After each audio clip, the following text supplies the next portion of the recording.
Hi hello வணக்கம். Welcome to my channel lovable family. எல்லோரும் நல்லா இருக்கீங்களா? நாங்கள் ரொம்ப நல்லா இருக்கோங்க. நம்ம சேனலை புதுசாக பார்க்குறீங்கன்னா மறக்காமல் சப்ஸ்கிரைப் பண்ணிவிட்டு பக்கத்தில் உள்ள பெல் ஐக்கானையும் கிளிக் பண்ணிக்கோங்க. இப்போ வாங்க வீடியோக்குள்ளே போகலாம். இன்றைக்கி செட்டிநாடு மட்டன் சுக்கா தாங்க செய்ய போகிறோம். இப்போ இதுக்கு தேவையான மசாலா பொருள்லாம் என்னென்னு பார்த்துடலாங்க. இப்போ எல்லாத்தையும் நம்ம வதக்கி தான் அரைக்க போகிறோம். இதுக்கு 2 டீஸ்பூன் சோம்பு, 2 டீஸ்பூன் சீரகம், 2 டீஸ்பூன் மிளகு, இதெல்லாம் சேம் குவான்டிட்டியில் எடுத்துக்கோங்க. அப்புறம் கசகசா 1 டீஸ்பூன் போட்டுக்கோங்க. அன்னாசி பூ ஒன்று போட்டுக்கோங்க. கிராம்பு 4, பட்டை ஒரு 4 துண்டு போட்டு எல்லாத்தையும் எண்ணெய் சட்டியில் நல்லா வதக்கிக்கோங்க. எண்ணெயெல்லாம் ஊற்றக்கூடாதுங்க, சும்மா தான் வதக்கணும். அப்புறம் மல்லி ஒரு 3 டீஸ்பூனு, ஒரு 10 வரமிளகா எடுத்துருக்கேன். இது வதக்கி முடித்ததுக்கப்புறம் அதே எண்ணெய் சட்டியில் போட்டு வதக்கிக்கலாங்க. இப்போ வதக்குனதை ஒரு தட்டில் ட்ரான்ஸ்ஃபர் பண்ணிக்கலாம். அதே பேனில் நம்ம வரமிளகாவையும் மல்லியையும் நல்லா வதக்கிக்கோங்க. இதுக்கும் ஆயில் சேர்க்கக்கூடாதுங்க, சும்மா அப்படியே நார்மலாக அப்படியே வதக்கி விட்டுக்கோங்க. மல்லியும் வரமிளகாவும் நல்லாவே வதங்கி வந்துருச்சுங்க. இப்போ வறுத்த பொருள் எல்லாத்தையும் ஒன்றா சேர்த்து நல்லா கிளறி விட்டுக்கோங்க. நல்லா கிளறி விட்டு இது ஒரு சைடு நல்லா ஆறட்டும். இப்போ மட்டனை நான் உப்பு, மஞ்சத்தூள், நல்லெண்ணெய் ஊற்றி ஒரு 2 விசில் வச்சு இறக்கியிருக்கேங்க. இது சூப்பு மாதிரி எடுக்கலை, ஆனால் தண்ணியை வேஸ்ட் பண்ணக்கூடாது அப்படின்றனால ஆளுக்கு ஒரு டம்ளர் எடுத்து குடிச்சிட்டோம். இப்போ வாங்க எப்படி தாளிக்கலான்னு பார்ப்போம். ஒரு பேனில் நல்லெண்ணெய் ஊற்றிக்கோங்க. இப்போ வெயில் காலம்ன்றனால நல்லெண்ணெய் நிறையா சேர்த்துக்கோங்க, உடம்புக்கு ரொம்பவே நல்லது.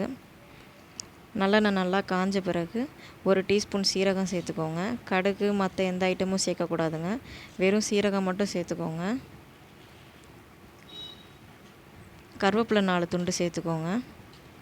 நான் சின்ன வெங்காயம் தாங்க எடுத்திருக்கேன். எனக்கு கிராம் கணக்கில் எவ்வளோன்னு சொல்ல தெரில, ஆனால் ஒரு சின்ன தட்டு நிறையா எடுத்திருக்கேங்க. ஃபுல்லாகவே சின்ன வெங்காயம் தான், பெரிய வெங்காயம் நான் யூஸ் பண்ணவே இல்லை. சின்ன வெங்காயம் தான் பொதுவாகவே மட்டன் சுக்காவுக்கு டேஸ்ட்டு கொடுக்கும்.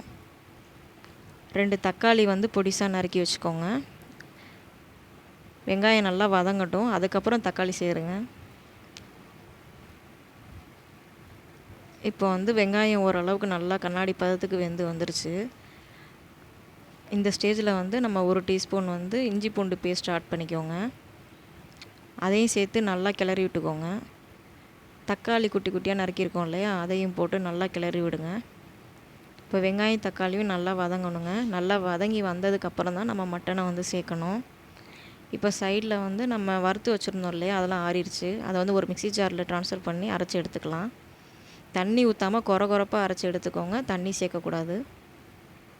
இப்போ வெங்காயம் தக்காளிலாம் வதங்கின பிறகு நம்ம வேக வச்ச மட்டனை அதில் சேர்த்துக்கிறோம். மட்டனை ஒரு 3/4 பதத்தில் வேக விட்டு எடுத்துக்கோங்க. அப்போ தான் நம்ம சுக்காவோட பிரட்டி நம்ம வேக்காடு வைக்கும் போது கரெக்டாக இருக்கும். இப்போ மட்டனை சேர்த்து நல்லா கிளறி விட்டுக்கோங்க. இப்போ நல்லா கிளறின பிறகு அந்த மசாலா அரைச்சி வச்சுருந்தோம் இல்லையா, அதை நம்ம 3/4 கிலோ மட்டனுக்கு தேவையான மசாலா பொருள் தாங்க நான் சொல்லியிருந்தேன். அது எல்லாத்தையும் அப்படியே ஆட் பண்ணி நல்லா கிளறி விட்டுக்கோங்க. இப்போ 3/4 கிலோ மட்டனுக்கு நான் சொன்ன அளவு எல்லாமே கரெக்டாக இருக்கும். உங்களுக்கு ஸ்பைசி கொஞ்சம் வேணும் அப்படின்னு சொன்னால் தனி மிளகாத்தூள் கொஞ்சமாக ஆட் பண்ணிக்கோங்க.